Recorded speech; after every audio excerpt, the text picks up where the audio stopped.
Imagine for a moment a landscape of immense scale, a world sculpted by forces far beyond human comprehension, where time itself moves at a geological pace. We often look at a handful of sand on a beach or in a desert and see only countless tiny fragments, indistinguishable from one another. Yet, each one of these seemingly insignificant particles holds a story, an epic journey spanning millennia, a biography etched in its very being. To truly understand the incredible odyssey of a single grain of sand, we must travel back, far back in time, to its very origin, to the moment it first began to dream of movement, while still firmly embedded within the heart of a colossal mountain. Our story begins not on a sun-drenched shore, but high above the clouds, nestled deep within the unyielding embrace of an ancient granite mountain. This mountain, a titan of stone, stood for eons, its jagged peaks piercing the sky, a testament to immense pressures and molten rock that cooled and solidified deep within the Earth's crust millions upon millions of years ago. It was a world of stark beauty and raw power, where the air was thin and crisp, and the silence was broken only by the howl of the wind or the distant rumble of an icefall. Within this grand silent edifice, our protagonist lay, not yet a grain of sand, but an integral, unmoving part of the solid rock. It was a tiny crystal of quartz, perhaps no larger than a poppy seed, tightly interlocked with its neighbors, glittering flakes of mica, and the duller, blockier crystals of feldspar, all forming the characteristic speckled texture of granite. For countless centuries, it knew only stillness, a quiet existence as part of an immense, immobile mass. But even the mightiest mountains are not eternal, and their apparent stillness is merely an illusion when viewed through the fleeting lens of human time. The Earth's surface is a dynamic canvas, constantly being reshaped by an array of powerful, persistent forces known collectively as weathering. These are the tireless sculptors of our planet, working slowly, relentlessly, to break down rock into smaller and smaller pieces. For our nascent grain of sand, these forces were the first whispers of change, the initial stirrings of a journey that would redefine its very existence. One of the most profound of these forces, high in the frigid mountain air, was the relentless cycle of frost wedging. Imagine the mountain surface fractured by countless tiny cracks and fissures, invisible to the casual eye but ever present. During the warmer days, or perhaps under the fleeting warmth of the sun, snow and ice would melt, and liquid water, a truly remarkable solvent and transport agent, would seep into these minute openings. It would find its way into the deepest crevices, filling every available void, even those no wider than a strand of hair. As night fell, or as the seasons shifted to colder months, the temperature would plummet, often dipping far below the freezing point of 0 degrees Celsius. Water, uniquely, expands by about 9% when it freezes and turns into ice.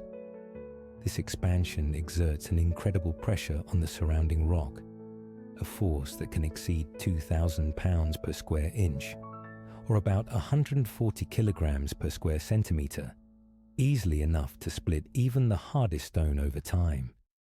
Our tiny quartz crystal, still firmly cemented within the granite, would feel this pressure indirectly. Each night, as the water in the adjacent cracks solidified, the rock around it would experience a subtle, almost imperceptible stress. Then, with the return of daylight or warmer temperatures, the ice would melt and the pressure would ease, only for the cycle to begin anew. Day after day, year after year, century after century, this freeze-thaw process repeated. It was a slow geological breathing, an expansion and contraction that gradually, inexorably widened the pre-existing cracks. The once tight bonds holding the granite together began to weaken, minute fractures extending deeper, isolating small blocks and individual mineral grains from the main body of the mountain. It was a testament to the power of repetition, a patient, persistent assault that no rock, however strong, could withstand indefinitely. Alongside the silent splitting power of ice, the wind played its own abrasive role. High on the mountain slopes, the air currents were often fierce, howling through the jagged peaks, carrying with them a relentless cargo of dust and even smaller, already liberated rock fragments. These airborne particles, propelled by gusts that could reach speeds of over 100 kilometers per hour, acted like countless tiny sandblasting tools. They would strike the exposed surfaces of the mountain, chipping away at its edges, slowly grinding down its features. Our quartz crystal, though deeply embedded, was still part of a larger rock face that was constantly being scoured. Imagine millions of microscopic impacts, each one removing a minuscule speck, but collectively, over vast stretches of time, contributing to the gradual erosion of the mountain.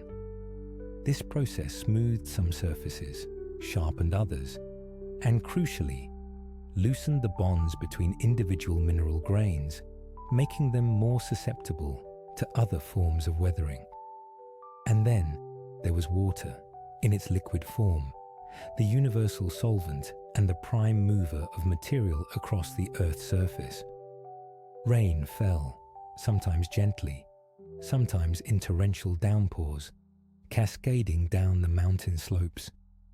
As raindrops struck the granite, they would dislodge tiny, already weakened particles. But water's influence went far beyond mere physical impact. As it flowed over and through the rock, it slowly dissolved some of the more soluble minerals present in the granite, like certain types of feldspar.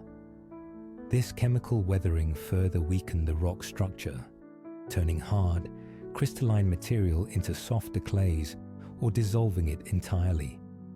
The water would then carry these dissolved minerals and loosen fragments downslope, forming tiny rivulets that would merge into small streams, carving ever deeper channels into the mountain's flanks. Each drop of water, each tiny stream, was a miniature agent of change, patiently working to dismantle the colossal structure. For our quartz crystal, the cumulative effect of these forces was a gradual loosening of its ancient ties. Frost wedging created microfractures around it. Wind abrasions scoured the surface, weakening the matrix that held it. Rainwater seeped into newly formed cracks, dissolving the cementing minerals and physically washing away the debris. The mountain, its immense mass slowly yielding, was undergoing a profound transformation, shedding its outer layers like an ancient skin. There came a moment, after perhaps thousands or even hundreds of thousands of years of this relentless assault, when the forces acting upon our tiny quartz crystal finally surpassed the strength of the bonds holding it to its granite home. It wasn't a dramatic explosion, nor a sudden, violent rupture. Instead, it was a subtle, almost imperceptible shift. A final freeze-thaw cycle widened a crack just enough. A particularly strong gust of wind, laden with abrasive dust, delivered one last decisive impact to the surrounding feldspar. A trickle of meltwater, swollen by recent rains, flowed past, eroding the last vestiges of its ancient cement. With a quiet, almost unheard sigh of geological release, our grain of sand, no longer part of the solid bedrock, became free. It was a moment of profound significance, the true birth of a discrete particle, marking the end of its static existence and the beginning of its dynamic journey. It didn't fall far at first. Perhaps it tumbled a few millimeters, landing in a tiny hollow on a rocky ledge, nestled amongst other newly liberated fragments. The sunlight, which had always been a distant glow from within the mountain, now shone directly upon its newly exposed surface, highlighting its translucent, crystalline structure. It was no longer bound, no longer a mere component of a larger whole, but an independent entity, a nascent grain of sand waiting for the next force of nature to claim it. The mountain, still towering and majestic, continued its slow, inexorable process of erosion, oblivious to the departure of one tiny crystal. But for that crystal, the world had just opened up. Its long, incredible journey, a testament to the Earth's eternal geological cycle, had truly begun, taking its first breath of freedom high on the windswept slopes. The forces that had liberated it from its ancient home would now become the very engines of its movement, propelling it towards an uncertain yet inevitable future. Freed from its ancient granite embrace, our tiny quartz crystal, now truly a nascent grain of sand, lay briefly on a rocky ledge, a recent refugee from the colossal mountain. The forces that had liberated it, the relentless freeze-thaw cycles, the abrasive kiss of the wind, and the solvent touch of rain, had done their work. But its stillness was short-lived. The very element that had aided in its liberation, water, would now become its primary vehicle, propelling it on the next monumental leg of its journey.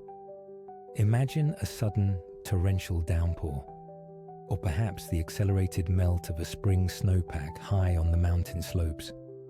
A surge of water, cold and clear, would cascade over the rocks, forming countless rivulets that quickly merged into a rushing torrent. Our grain, along with countless others, would be caught in this sudden surge. It wouldn't simply float. Quartz, being denser than water, would sink. Instead, it would be lifted and carried by the sheer force of the current, tumbling and bouncing along the rocky bed of what was now a boisterous mountain stream. The air filled with the roar of churning water, the scent of damp earth and pine needles, and the constant spray of mist rising from the rapids. This was a world of ceaseless motion, a stark contrast to the quiet, static existence it had known for millennia within the bedrock. This initial stretch of the journey was violent and chaotic. The stream, steep and narrow, carved its way down the mountainside, its energy immense. The grain of sand would be picked up by the swift current, carried a short distance in the water column, then dropped to the bed, only to be immediately propelled forward again. This pattern of short leaps and bounds, known as saltation, is a common mode of transport for sediment in energetic flows. It's like a tiny, involuntary dance, a constant push and pull between the water's upward lift and the pull of gravity. With each bounce, it would collide with other larger pebbles, cobbles, and even boulders that formed the stream bed. These impacts were sharp and frequent, the sounds of countless grinding stones echoing through the water, a symphony of erosion. For centuries, perhaps even millennia, this rhythm of turbulent motion would define its existence. The mountain stream flowed into larger creeks, which in turn merged into a nascent river. The gradient might lessen slightly, but the volume of water would increase, making the currents no less powerful. The journey stretched out, not just for a few kilometers, but for hundreds, then thousands of kilometers traversing vast landscapes. The grain of sand was part of an immense, slow-moving conveyor belt, an endless procession of rock fragments making their way from the high peaks towards the distant, unseen ocean. This was a true odyssey, a passage through time measured not by human lifespans, but by the slow, deliberate pulse of geological eras. During this arduous transport, the most significant transformation of our grain of sand began to unfold, the smoothing of its rough edges through a process called abrasion. When it was first liberated from the granite, the quartz crystal was angular, with sharp, distinct facets, reflecting its internal crystalline structure. Imagine a newly broken piece of glass, sharp and jagged. Now, picture that grain being incessantly tumbled and jostled alongside millions of other fragments, large and small, within the churning river. Each collision, each scrape against the riverbed, was like a tiny stroke of sandpaper. Over time, these countless impacts began to wear down its sharp corners and edges. Think of it as nature's own rock tumbler, operating on a colossal scale over an unimaginable duration. The water provides the motion, and the other rocks provide the abrasive grit. As our grain of sand repeatedly scraped against a larger boulder or another piece of gravel, minute fragments would be chipped off its surface. The harder and more resistant the mineral, the slower this process.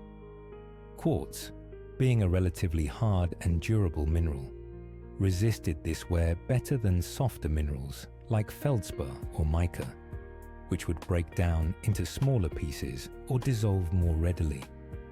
This differential resistance is a key reason why river sands, and eventually beach sands, are often predominantly composed of quartz. The weaker minerals simply don't survive the journey intact. Slowly, imperceptibly, the sharp angles began to soften. The distinct facets blurred, giving way to gentle curves. The once jagged edges became rounded, then smoothly polished. After perhaps hundreds of years and thousands of kilometers of this relentless grinding, the grain would have lost its original sharp, angular form almost entirely. It would have transformed into a smooth, often translucent, rounded bead of quartz. This polished appearance is a direct testament to the length and intensity of its journey through turbulent waters. You can often tell how far a grain of sand has traveled by how rounded its edges are. The smoother it is, the longer and more energetic its riverine past. Yet, the journey was not one of continuous motion. Rivers are dynamic systems, but they also have moments of relative calm. Our grain would experience periods of rest, sometimes lasting for years or even decades. It might settle in a quiet eddy, a swirling pocket of water where the current slows, allowing suspended particles to drop out. As snow falls and compacts into ice, it traps tiny bubbles of ancient air, along with dust, volcanic ash, and even microscopic pollen. Scientists extract ice cores, cylindrical samples drilled deep into these frozen layers, which can span hundreds of thousands of years. By analyzing the composition of the trapped air, the types of dust particles, and the ratios of different oxygen isotopes within the ice, researchers can reconstruct incredibly detailed histories of atmospheric composition, global temperatures, and even ancient volcanic eruptions. The ice, in this case, acts as an undeniable, layered hard drive, faithfully recording the conditions of the atmosphere at the moment each layer formed. Moving from the fluidity of water to the apparent rigidity of metal, we find another fascinating realm where matter might retain its history. Pick up an old metal coin, a forged iron gate, or a well-used tool.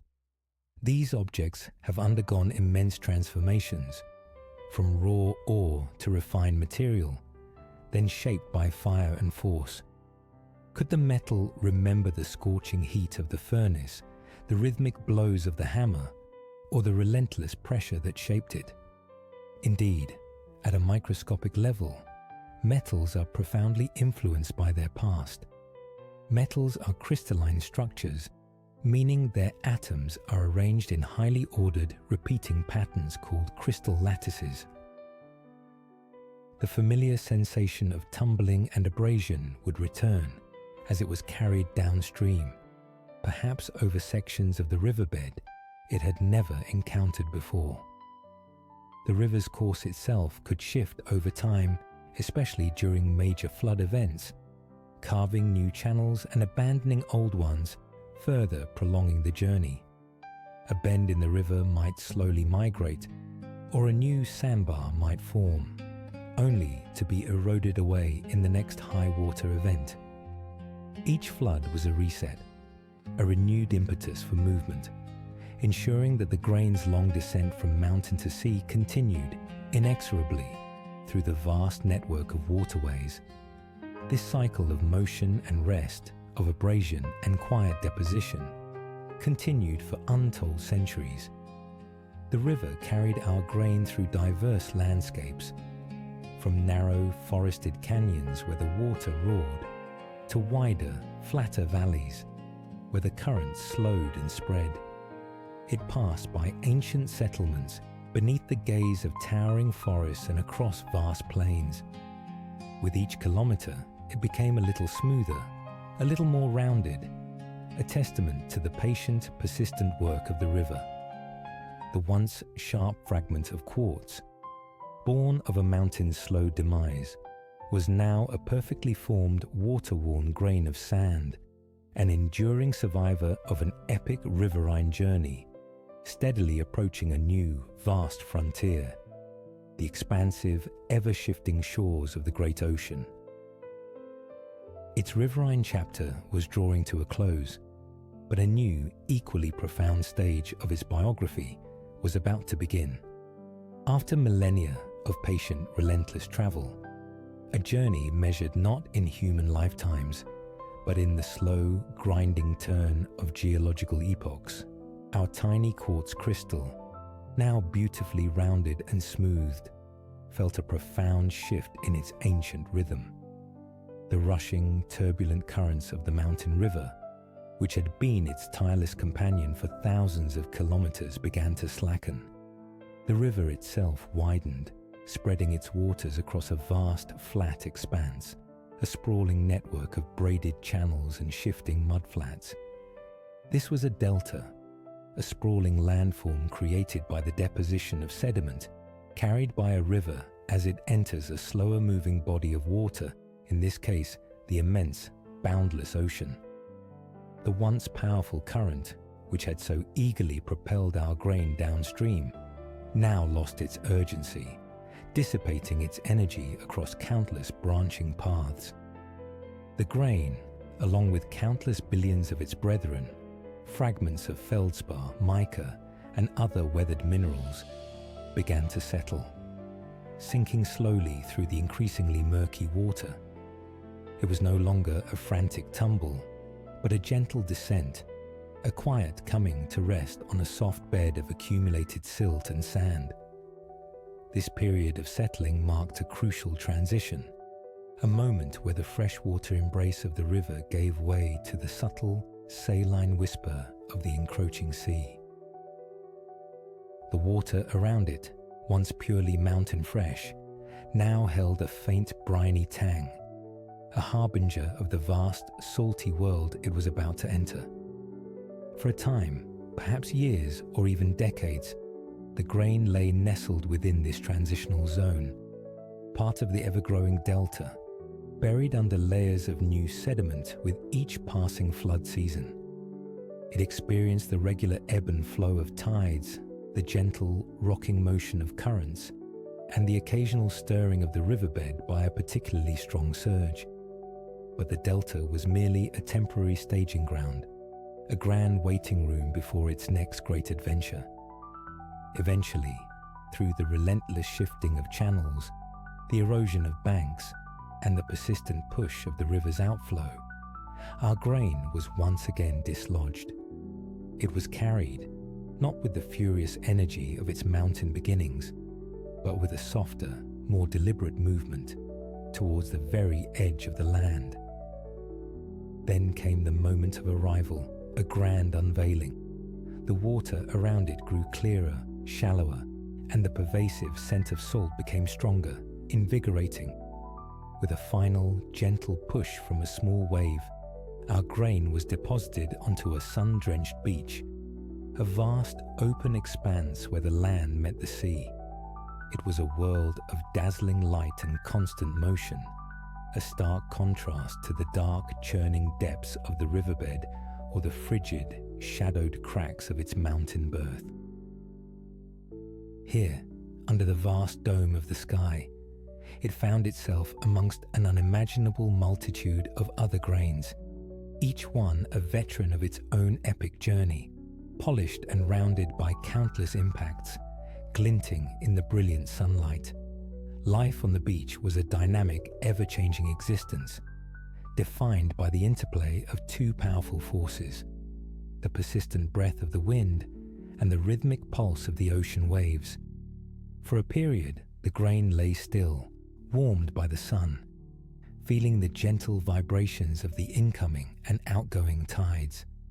It was a moment of relative peace, a respite from the constant motion, a chance to simply exist on the surface of the earth, touched by the air and the light.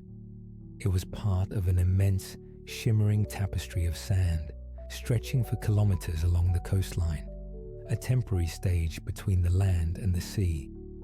But stillness is rarely a permanent state in the life of a grain of sand. One afternoon, as the sun climbed higher, the wind began to pick up, whistling softly at first, then growing into a steady, persistent breeze. This was a new form of transport, an aerial ballet that would carry our grain inland, away from the immediate reach of the waves.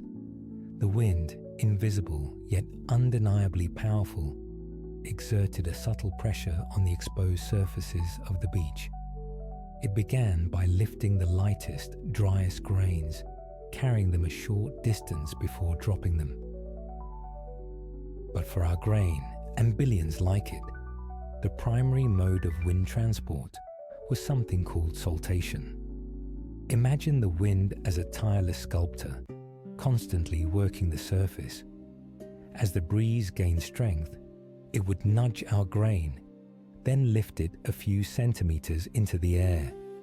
It would then travel a short distance, perhaps a few decimeters, before falling back down, impacting the surface with a gentle bounce.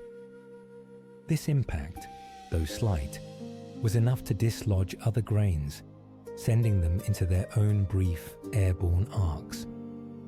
This process created a cascading effect, a low-lying cloud of bouncing, tumbling sand, moving steadily across the beach. It was like a miniature stampede, a silent, continuous flow of particles, each one contributing to the overall movement. Our grain experienced this countless times, lifted, carried, dropped, and then, with the next gust, lifted again, slowly but surely making its way further inland. With each bounce and tumble, it moved away from the water's edge, ascending the gentle slope of the upper beach. It passed over small ripples formed by previous winds, then climbed over larger mounds, becoming part of a nascent, growing structure, a sand dune. Dunes are not static hills of sand. They are living, breathing landscapes, constantly being reshaped and relocated by the wind. Our grain became an integral part of this dynamic architecture. It might be carried up the gentle windward slope of a dune, then, as the wind eased, settle on its crest.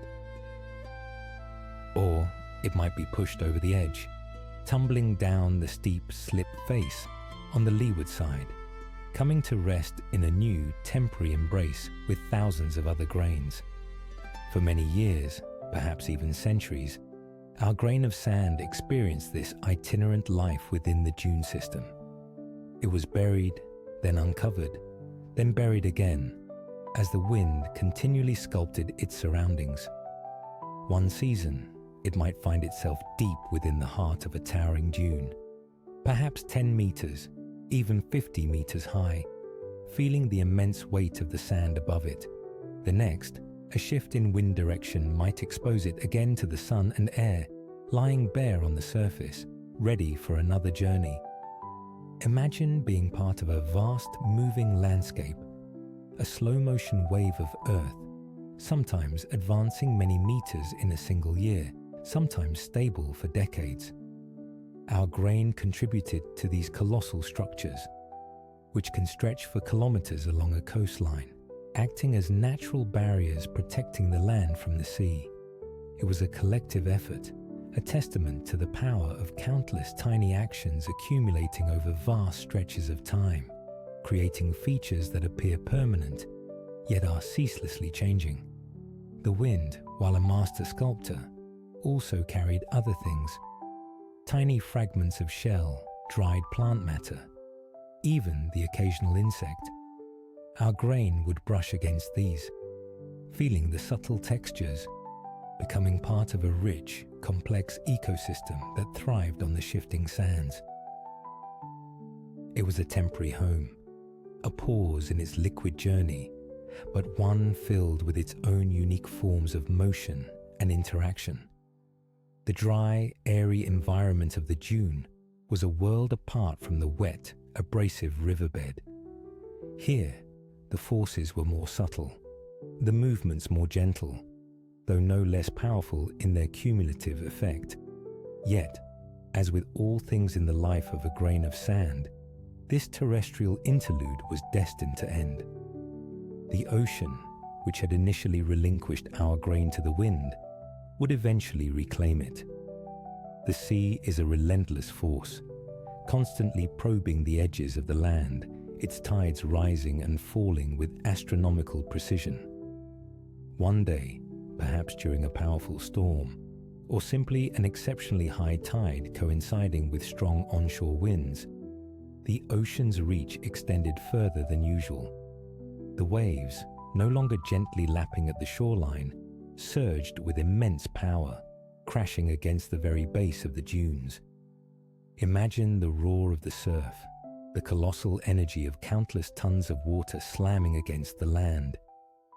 Each wave, a liquid hammer, would erode the lower slopes of the dune, undermining its foundations.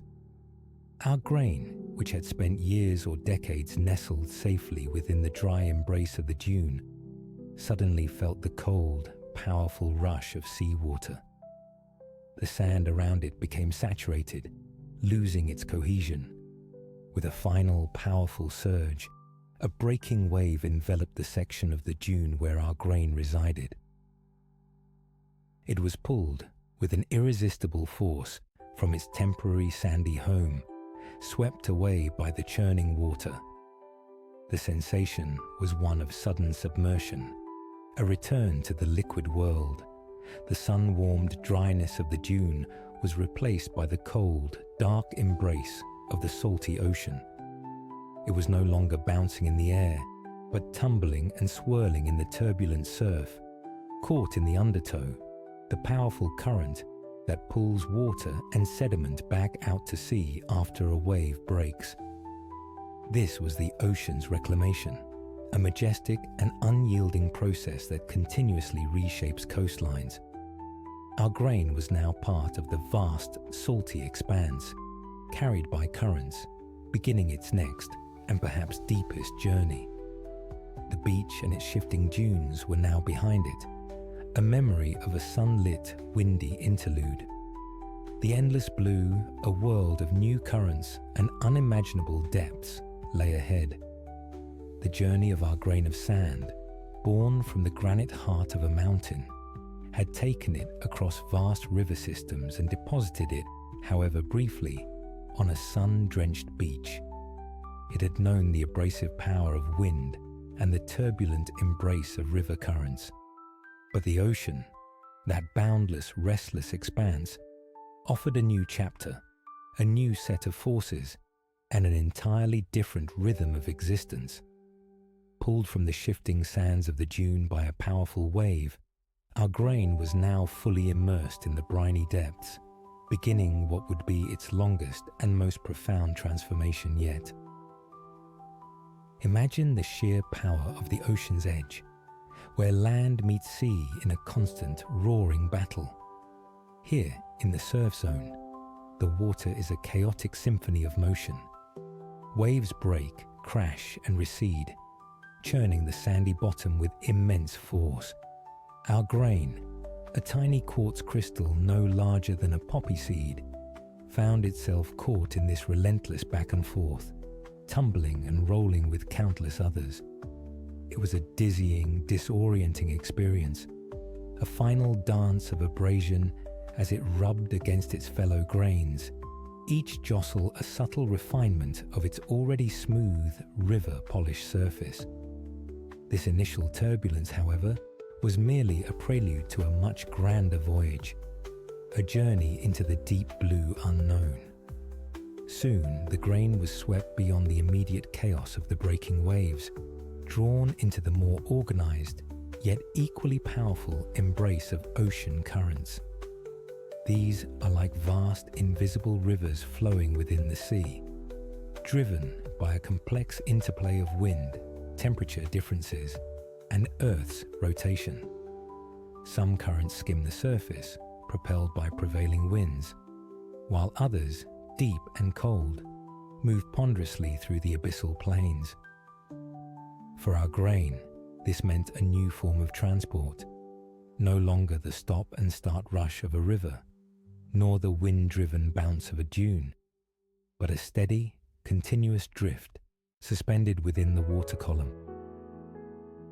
Every object made or modified by humans, every structure built, every discarded fragment of daily life, carries within it the physical memory of its creation, use, and eventual abandonment. A simple shard of pottery, for instance, might reveal through its clay composition and temper materials added to the clay where it was made. Its shape and decoration can place it within a specific culture and time period. The residue found inside it might tell us what food or drink it once held, offering a direct glimpse into ancient diets and agricultural practices. This is the matter itself, holding the memory of human interaction. Consider a stone tool, perhaps a hand axe from the lower Paleolithic, dating back hundreds of thousands of years. The type of stone used, its flaking patterns, and the wear marks on its edges are all physical imprints that tell a story. The raw material might indicate trade networks or local resource exploitation. The way it was knapped, the specific techniques used to shape it, speaks volumes about the technological sophistication of its makers. Microscopic analysis of the wear patterns on its cutting edge can even reveal what it was used for: butchering animals, scraping hides, or cutting plants. This tool is not just an object. It is a physical memory of human ingenuity, skill, and survival strategies, a silent witness to countless moments of human endeavor. Archaeological sites themselves are vast, complex archives of matter's memory. Imagine an ancient city buried by volcanic ash, like Pompeii, or slowly covered by centuries of accumulating dust and debris. Each building, each street, each individual hearth or workshop contains a wealth of physical imprints. The layout of houses can reveal social structures and family units. The presence of specific building materials points to available resources and construction techniques. The distribution of everyday objects, from cooking pots to jewelry, maps out daily routines, economic activities, and cultural preferences. Even the waste pits, or middens, are invaluable sources of information, containing discarded bones, seeds, and broken tools that paint a vivid picture of ancient diets, resource management, and environmental impact. Archaeologists meticulously excavate these sites, layer by layer, carefully documenting every find, reading the physical memories embedded in the ground to reconstruct the lives and societies of people long gone. What unites these diverse scientific fields, geology, paleontology, and archaeology, is their fundamental reliance on interpreting the physical imprints within matter. They are all, in essence, about reading the Earth's ancient diaries, understanding that the past is not truly gone, but is preserved, in a very real, physical sense, within the materials that surround us. Scientists use a range of sophisticated techniques to unlock these memories. Radiometric dating, which measures the decay of radioactive isotopes in rocks to determine their absolute age in millions or billions of years. Stratigraphy, the study of rock layers to establish relative ages and sequences of events. Chemical analysis, which identifies the composition of materials to pinpoint their origin or past conditions. And microscopy, which allows for the examination of minute structural details that reveal hidden processes. Through these methods, scientists are not just observing matter. They are engaging in a profound dialogue with the physical world, deciphering the stories that have been silently recorded over eons. The concept of matter having a form of memory, therefore, is not purely philosophical or speculative. It is a cornerstone of how we understand our planet, its history, and our place within it. These sciences are a testament to the fact that the physical world is an active, ongoing recorder, and with the right tools and knowledge, we can indeed read its profound and intricate memories. Having journeyed through the deep archives of Earth, where rocks, fossils, and ancient artifacts whisper stories of epochs long past, it becomes essential to pause and draw a clear distinction. The idea that matter might possess a form of memory can, at first hearing, evoke notions that stray into the realm of the mystical or the unscientific. It is crucial, therefore, to carefully separate our exploration of passive, physical imprints from common misconceptions, particularly those associated with pseudoscientific claims that often feature the phrase water memory. Let us first address this specific concept of water memory to understand what it is not. This idea, frequently encountered in the context of homeopathy, suggests that water can retain the essence or vibrational properties of substances that were once dissolved within it, even after the original substance has been diluted to an extent where not a single molecule of it remains. Proponents claim that water somehow remembers the presence of these substances and continues to exert their effects. However, despite extensive research and rigorous testing, mainstream science has found no credible evidence to support such claims.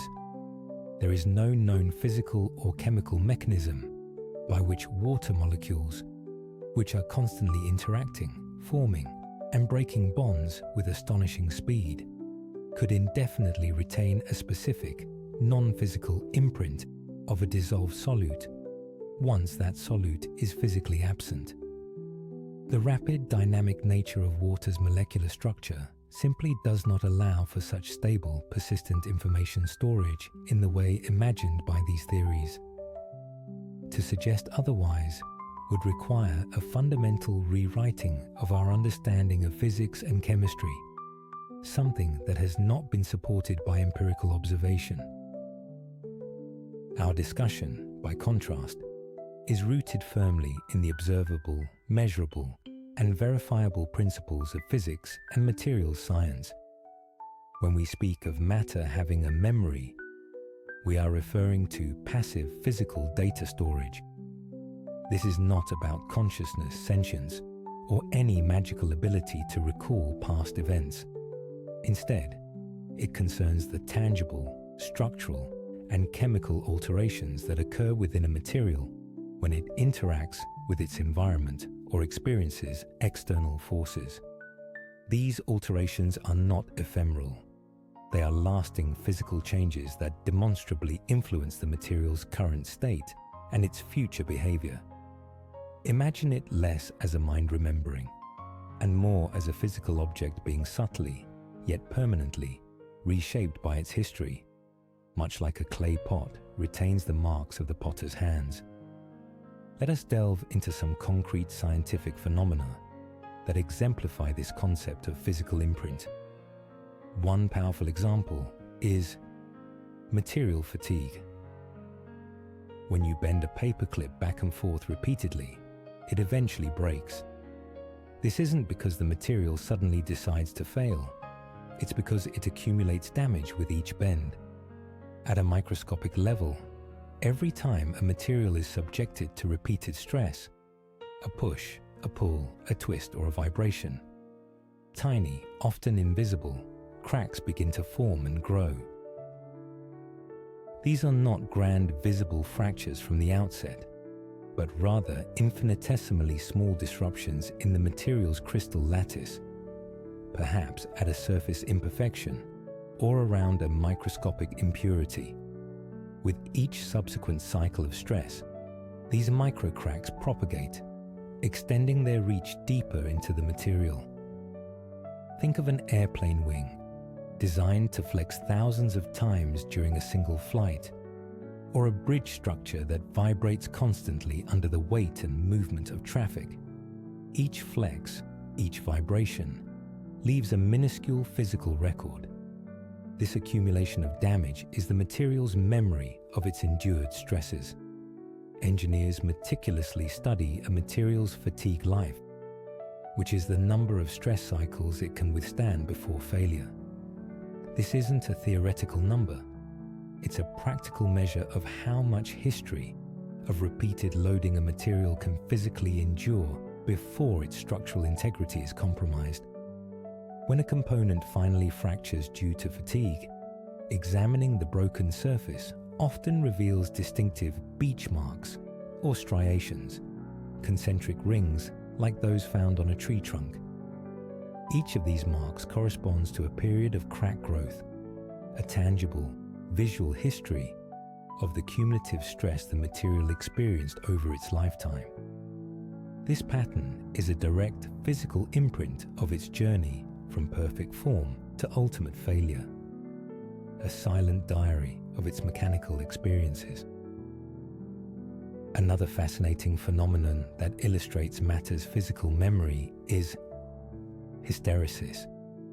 This term describes systems where the current state depends not only on the current input, but also on the system's past history. There's a lagging effect, meaning the response isn't immediate or symmetrical. A classic example can be found in magnetic materials. Take a piece of ferromagnetic material, like iron. If you expose it to an external magnetic field, it becomes magnetized. When you remove that external field, the iron doesn't immediately return to a completely unmagnetized state. It retains some residual magnetism, a memory of the field it was exposed to. To truly demagnetize it, you often need to apply a magnetic field in the opposite direction. If you plot the material's magnetization against the strength of the applied magnetic field, you don't get a simple line. You get a loop, known as a hysteresis loop. This loop literally maps out the material's magnetic memory, showing how its current magnetic state is irrevocably tied to its past magnetic experiences. This very principle is fundamental to how information is stored on old hard drives, where tiny magnetic domains are set in specific orientations, physically recording data that persists long after the writing head has moved on. Hysteresis isn't limited to magnetism. In the mechanical systems, when you stretch a rubber band, it requires a certain amount of energy. When you release it, it contracts, but it doesn't return all the energy it absorbed. Some is dissipated as heat. The stress-strain curve for loading and unloading forms a similar loop, indicating that the material's internal structure has been temporarily, or sometimes permanently, altered by the deformation, and it remembers the path it took. Even a simple act like bending a metal paperclip involves mechanical hysteresis. It doesn't perfectly spring back to its original straight form. It retains a slight bend, a physical imprint of the applied force, a subtle yet enduring testament to its mechanical history.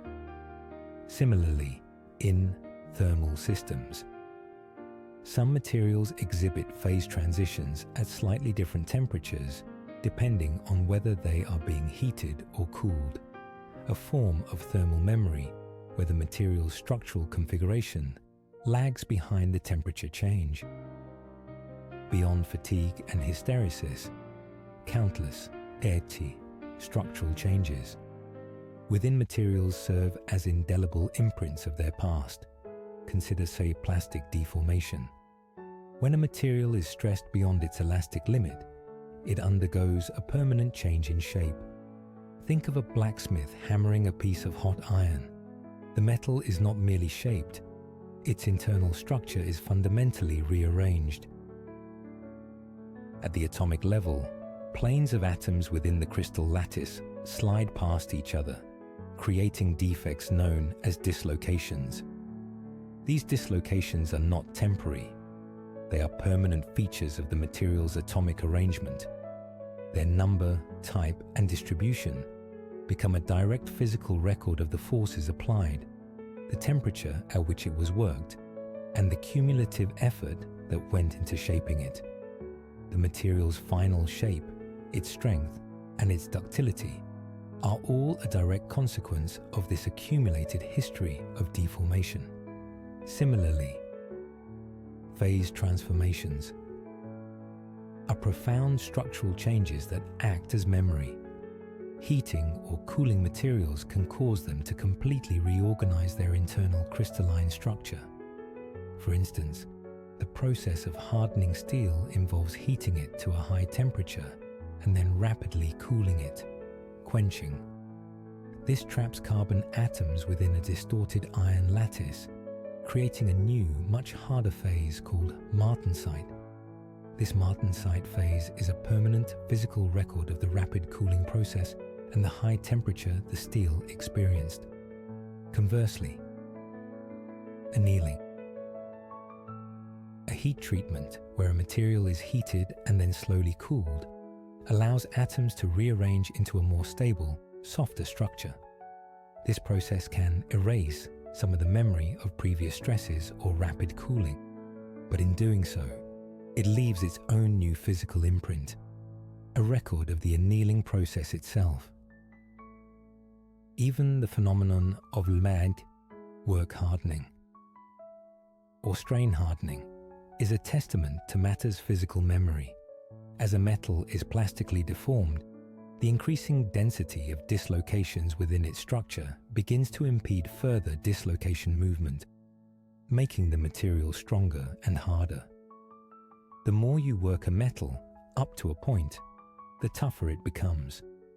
This means the material remembers the amount of deformation it has undergone by becoming more resistant to further deformation. This is why a blacksmith repeatedly hammering hot metal is not just shaping it, but also fundamentally altering its internal structure, imprinting a history of every strike, every shaping force, into the material's very being. These examples are not abstract philosophical musings. They are observable, measurable phenomena at the very core of materials science, engineering, and physics. They are studied rigorously in laboratories around the world, and their principles are applied daily in the design of everything from aircraft to medical implants. They confirm that matter does retain a physical record of its interactions. When geologists examine a rock, they are essentially reading the fatigue it endured from tectonic stresses over millions of years, the hysteresis from magnetic field reversals recorded in its iron-rich minerals, and the structural changes from immense heat and pressure that formed its crystalline patterns. When paleontologists study a fossil, they are analyzing the mineral replacement that is the physical imprint of a once-living organism. a detailed record of its anatomy and environment. When archaeologists analyze a ceramic pot, they are decoding the memory of the clay's firing temperature through its vitrification, the shaping forces through its form, and the chemical composition of its past environment through trace elements. It is crucial to reiterate once more that in all these cases, there is no consciousness or recall in a biological sense. The material does not feel or think. It merely is altered. Its current state is an inescapable function of its past states, a physical consequence of physical laws. This is the profound yet grounded idea we are exploring, that the universe around us is not a blank slate, but a meticulously inscribed archive where every atom, every structure, every grain carries a silent, indelible record of its journey through time. It is a memory without a mind, a history written in the very fabric of existence, waiting for us to develop the tools and understanding to read it ever more clearly.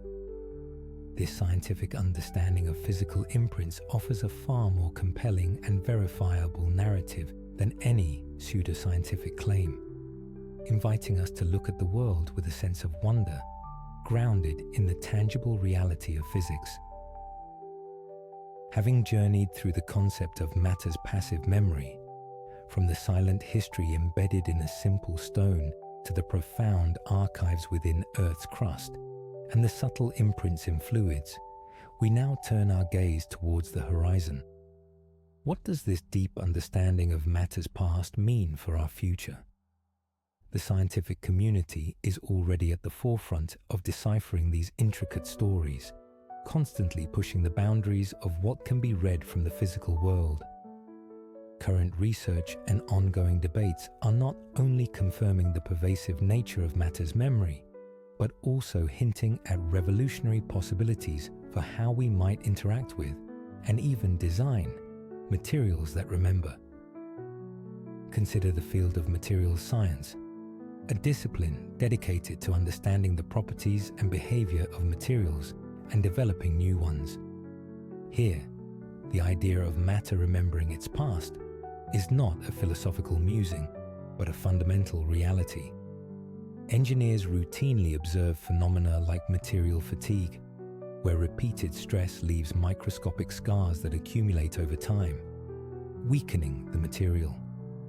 This isn't just damage, it's a physical record of every load cycle, every vibration, every moment of strain. Predicting the lifespan of an aircraft wing, a bridge, or a car engine relies on understanding this accumulated stress history, which is literally written into the metal's crystal lattice. Debates often revolve around the precise models for predicting failure, as the interaction of various stress events can be incredibly complex, creating a multi-layered memory that is difficult to fully decipher. How does a material remember a sudden, intense impact differently from a long period of low, oscillating stress? These are questions at the very heart of designing safer, more durable structures. Then there is crystallography, the study of crystal structures, which offers a microscopic window into matter's memory. Crystals are not inert, static structures. They grow, they deform, and they record. The arrangement of atoms within a crystal lattice can reveal the temperature and pressure conditions under which it formed, the presence of impurities, and the stress fields it experienced. Imagine a tiny sapphire crystal, perhaps only a few millimeters across. Its internal structure, down to the atomic scale, might contain subtle variations in its lattice spacing or the distribution of trace elements, each acting as a physical imprint. These imprints could tell a story of slow growth deep within the Earth, followed by rapid uplift and cooling, or perhaps an ancient seismic event that momentarily strained its atomic bonds. Scientists use advanced techniques like X-ray diffraction and electron microscopy to probe these structures. seeking to reconstruct the mineral's journey through geological time. The debates in this area often center on the resolution of these memories. How fine-grained can our reconstruction of the past be? Are there limits to how much information a crystal can store without becoming too complex to interpret, or without its memory being erased by subsequent events like intense heat or pressure? Perhaps one of the most compelling examples of matter's memory in action comes from glaciology, the study of glaciers and ice sheets. Here, ice itself acts as an extraordinary historical archive, meticulously preserving records of Earth's past climate. Picture a vast ice core drilled kilometers deep into the Antarctic or Greenland ice sheets. This cylinder of ancient ice, often hundreds of thousands of years old, is a layered diary. Each annual snowfall compacts into a distinct layer of ice, much like tree rings. Trapped within these layers are tiny bubbles of ancient air, perfectly preserved samples of the atmosphere from millennia past. By analyzing these trapped air bubbles, scientists can measure the historical concentrations of greenhouse gases like carbon dioxide and methane, providing direct evidence of past climate cycles. But the ice's memory goes even deeper. The isotopic composition of the water molecules themselves, the ratio of heavier isotopes of oxygen and hydrogen to lighter ones, directly correlates with the temperature at the time the snow fell. This allows scientists to reconstruct past temperatures with remarkable accuracy. Further, layers of volcanic ash, dust particles carried by ancient winds, and even microscopic pollen grains are all preserved, telling stories of ancient eruptions, arid periods, and shifts in vegetation. Glaciologists debate the precise dating of these layers, the influence of ice flow dynamics on their integrity, and the exact relationship between isotopic ratios and global temperatures. But the fundamental principle remains: ice is a physical hard drive of Earth's environmental history, offering a tangible parallel to our broader concept of matter's memory. Now, let's step beyond current research and allow ourselves to speculate on the unwritten future. The potential discoveries and technologies that might emerge from a deeper understanding of matter's inherent historical record. Imagine a future where we can develop technologies to read these imprints more directly, perhaps with unprecedented precision. Think about the next generation of advanced microscopy. Today's electron microscopes can resolve individual atoms, and atomic force microscopes can map surfaces with incredible detail. But what if we could develop instruments that don't just show us the current atomic arrangement, but can effectively play back the sequence of structural changes that led to that arrangement? Imagine a chronological microscope that could discern the exact order of impacts on a metal surface, or trace the growth of a mineral grain through its subtle internal variations, revealing its entire life story at a micro scale. This wouldn't be about seeing the past in a visual sense, but rather interpreting the accumulated physical data points to reconstruct a sequence of events, much like a detective piecing together clues. Consider the implications for non-destructive testing, which is already crucial for ensuring the safety of infrastructure. Currently, non-destructive techniques like ultrasound or X-ray imaging can detect cracks or flaws. But what if these methods could be enhanced to read the entire stress history of a bridge girder or an airplane fuselage? Instead of just identifying a current defect, we could analyze the material's memory to understand the exact accumulation of forces that led to its current state, predicting not just if far it will fail, but when and how it will fail. With pinpoint accuracy, this could revolutionize safety engineering, allowing for predictive maintenance far beyond our current capabilities, potentially saving countless lives and resources. The convergence of advanced materials science with artificial intelligence and machine learning also opens fascinating avenues. Imagine AI algorithms trained to recognize incredibly subtle patterns in material structures, patterns that are too complex for the human eye, or even conventional analytical tools to discern. These algorithms could be fed vast datasets of material properties and their corresponding histories, learning to read the unique physical language of memory embedded within. Such a system could potentially infer the exact conditions under which an ancient artifact was forged, the precise environmental stresses a rock experienced over millions of years, or even the subtle biological interactions that occurred within a fossilized organism, offering insights currently beyond our grasp. Beyond reading existing memories, what if we could create advanced materials that are designed to learn from their experiences? This is not as far-fetched as it sounds. We already have a precursor in shape memory alloys, which can remember a specific shape and return to it after being deformed, often triggered by temperature changes. But imagine materials with far more sophisticated memory functions. Consider self-healing materials. These are engineered substances that can repair themselves after damage, much like biological tissues. A classic example involves embedding microscopic capsules filled with a healing agent within a material. When a crack forms, it breaks these capsules, releasing the agent, which then polymerizes and seals the damage. In a sense, the material remembers where it was damaged and initiates a repair. Future iterations could involve materials that can heal multiple times, or even adapt their properties to resist future damage in the same area, essentially learning from past injuries. This could lead to infrastructure that maintains itself, or devices with unprecedented longevity. Even more speculatively, imagine adaptive materials that can permanently alter their properties in response to environmental stimuli.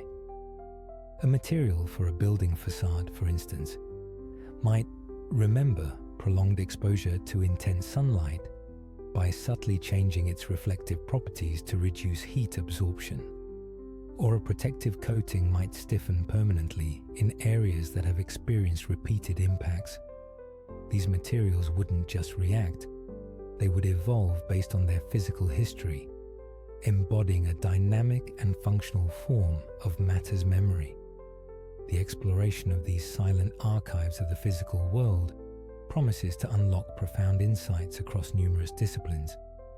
For climate science, more precise readings from ice cores, sediment layers, and even ancient tree rings, combined with advanced analytical techniques, could lead to far more accurate reconstructions of past climates, allowing us to refine our models for predicting future environmental changes.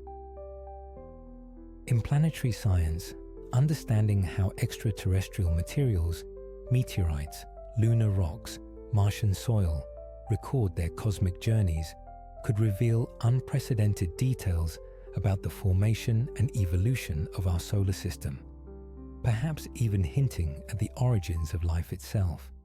For archaeology and anthropology, the ability to read the subtle physical memories within ancient artifacts could transform our understanding of past human civilizations.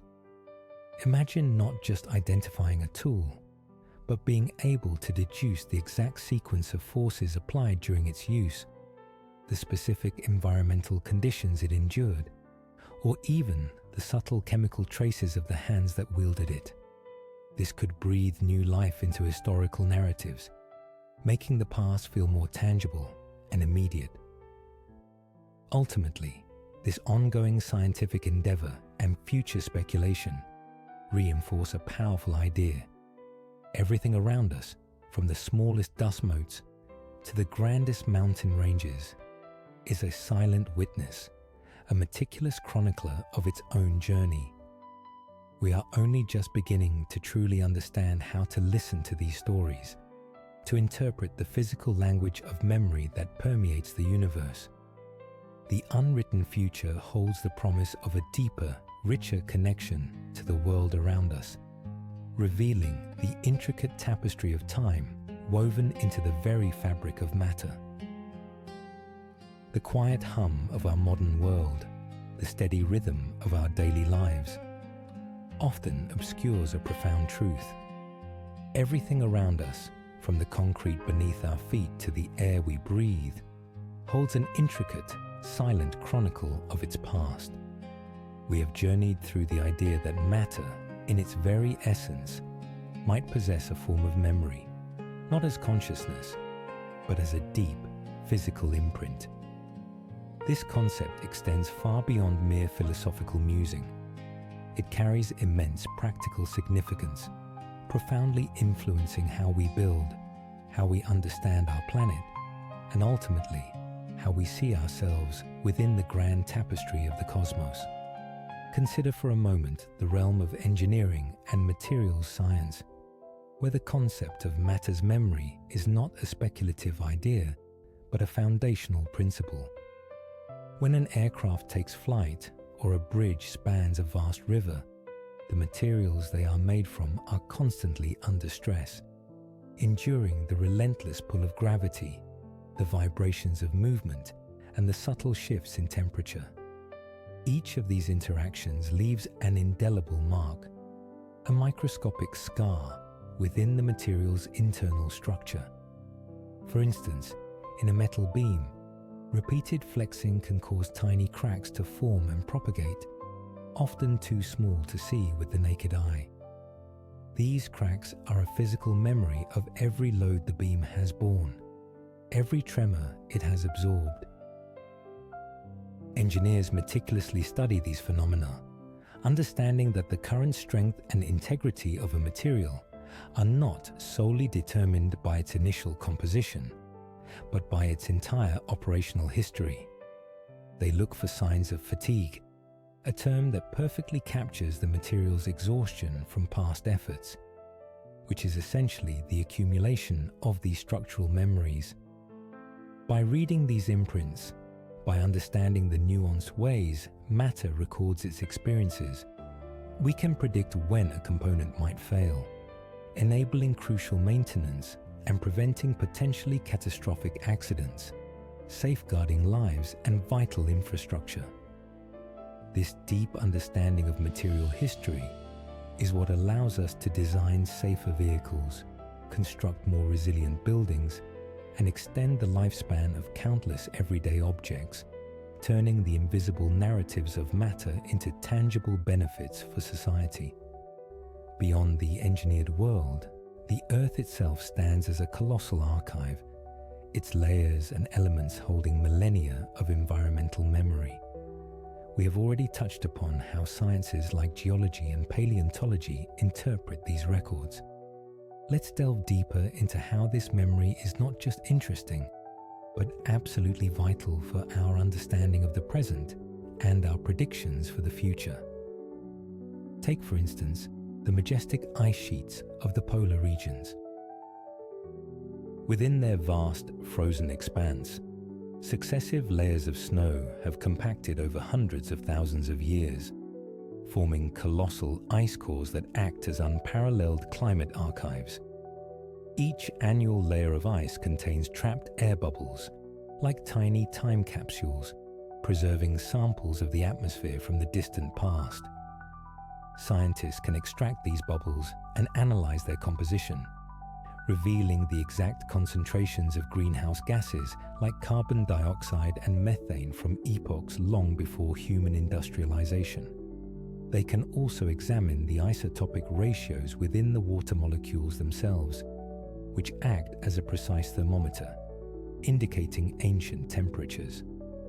Furthermore, layers of dust, volcanic ash, and even ancient pollens are embedded within the ice, providing physical memories of past wind patterns, volcanic eruptions, and even the types of vegetation that thrived on continents thousands of kilometers away. By meticulously reading these ice cores, scientists reconstruct detailed climate histories, revealing patterns of warming and cooling, glacial advances and retreats, and sudden environmental shifts. This deep memory of the Earth, preserved in ice, offers us critical context for understanding current climate change, allowing us to distinguish natural variations from human-induced alterations, and providing crucial data for climate models that help us prepare for future scenarios. The memory of the Earth extends further into the very oceans and land masses. Sediment cores extracted from the seabed or from lake bottoms also provide layered chronicles, much like tree rings or ice cores. Within these sediments, scientists find fossilized pollen grains, which tell them about ancient flora and vegetation zones, indicating past rainfall and temperature. Tiny shells of marine organisms, called foraminifera, record the chemical composition and temperature of ancient oceans. Even the magnetic orientation of mineral grains within these sediments preserves a memory of Earth's magnetic field at the time of deposition, documenting its periodic reversals over millions of years. These diverse forms of physical memory, each carefully recorded and preserved by natural processes, provide an incredibly rich, multifaceted dataset for understanding the dynamic history of our planet. They are not merely records, they are the Earth's autobiography, written in stone, ice, and sediment, waiting for us to learn how to fully read and comprehend its intricate narrative. And what about us, the observers, the readers of these ancient diaries? Here lies perhaps the most profound reflection of all. We, too, are composed of matter, intricate assemblies of atoms, each carrying an unimaginably vast and ancient history. Every carbon atom in your body, every oxygen atom that you breathe, every iron atom that courses through your blood, has a lineage that stretches back to the very dawn of the universe. These atoms were not created on Earth. They were forged in the hearts of distant dying stars, billions of years ago. Imagine the immense journey. Born in a stellar furnace, perhaps within a star far larger than our sun, then flung across the vast emptiness of space in a spectacular supernova explosion. This cosmic dust, enriched with heavy elements, then coalesced under gravity to form new solar systems, including our own. These very atoms became part of nebulae, planets, oceans, and eventually the building blocks of life itself. So when we speak of matter's memory, we are not just talking about the passive imprints on a stone or the layers in an ice core. We are talking about an inherent, fundamental continuity that binds us directly to the universe's grand narrative. We are, in essence, living conscious archives. Our DNA, that remarkable blueprint of life, is itself a complex molecule built from these ancient stellar atoms, encoding the biological memory of evolution over billions of years. Our consciousness, our ability to ponder, to question, to explore these very ideas of cosmic memory, is a product of this long, unbroken chain of physical events. We are the universe, in a localized, self-aware form, reflecting upon its own journey, its own history. The memory here transcends simple physical imprints. It becomes an embodied historical continuity, where the past is not merely recorded on us, but is intrinsically part of us, defining our very existence. This perspective invites us to see ourselves not as separate entities, but as integral threads in the cosmic fabric, connected to everything that has ever been. As we bring our exploration to a close, let's re-emphasize the core idea that everything around us, in its own silent way, carries an indelible history, from the microscopic defects in a metal alloy that tell of its forging and stresses, to the ancient air bubbles trapped in glacial ice that whisper tales of bygone climates, the physical world is a ceaseless recorder. This is not a mystical concept. It is grounded in the fundamental laws of physics and chemistry, where every interaction, every change in energy or state leaves a lasting trace. It is about understanding that the present state of any material is a direct consequence of its accumulated past experiences. This realization invites us to look at the world with a renewed sense of wonder and profound connection.